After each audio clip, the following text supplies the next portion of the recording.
bounced around a few titles, and I remember we were on the road. I think we were in Chicago or something. Phil's like, "We guys think of Hollywood Forever," and it was like, "Yeah, that's great. Done. That's it. That's the title." So as soon as he said that, my brain's already like a computer. It's already in motion. I'm thinking, as soon as I get home, I'm going to start writing something like that. I kind of wanted to go for like a fast vibe, like an old Deep Purple vibe, and the song came together pretty quickly, like within 10 minutes or so. Stacey Blades, being the industrious man that he is, he ran away and came back with a song called Hollywood Forever right away, and a bloody good one, a really anthemic, strong, like a metal song. It's something that I don't think I would have ever written, but it's a great song, and it's a perfect song for the beginning of the record. It's a title track, and I think Stacey did a really good job, and he nailed it. We play our game like mouse to flame. Today we shine together.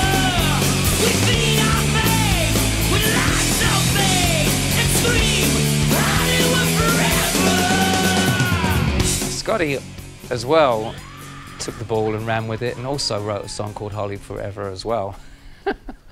When we found out the name of this album was Hollywood Forever, so I went home and I was going, and I started writing lyrics, and I wrote Hollywood Forever lyrics to it. It was like at the end of the chorus.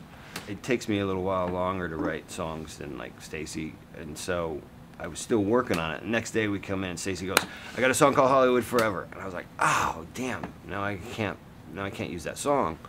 But then I was like, well, maybe I just won't I just take the Hollywood Forever out. I can still sing about everything else.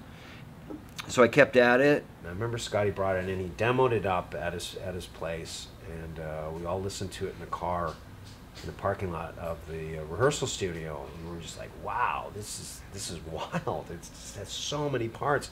Scotty's one was a very, very different vibe. It's a goth kind of a song. There's tons of keyboards, and it's actually a requiem, which is a song for the dead. He charted the whole thing out, and with all these crazy chords, diminished and suspended minors, and it like took me like 3 or 4 days to just kind of memorize like all these different chord arrangements that he had. It's a really neat song, really big sounding, and Scotty wrote a whole string arrangement for it, and recorded the string arrangement at the studio after it was tracked. Phil really kicked ass on his vocals on that. I was just amazed. Does this killer 2-part harmony thing.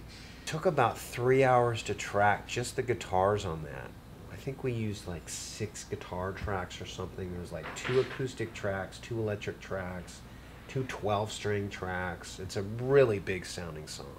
I still liked the Hollywood Forever thing, and then it all started coming together, and it was like, maybe we'll have that as the last song, and then Stacey's Hollywood Forever is the first song, so we get real like kind of Beatles, Sgt. Pepper-y here, you know. We're getting really highfalutin. It really had to go at the end of the record because it's so epic, and he did such a fantastic job writing it. He wrote the music, he wrote 99% of the words, he did all the keyboards on it, and it just shows what a little genius he is when he puts his mind to it. And I would say this is probably my second favorite song on the record.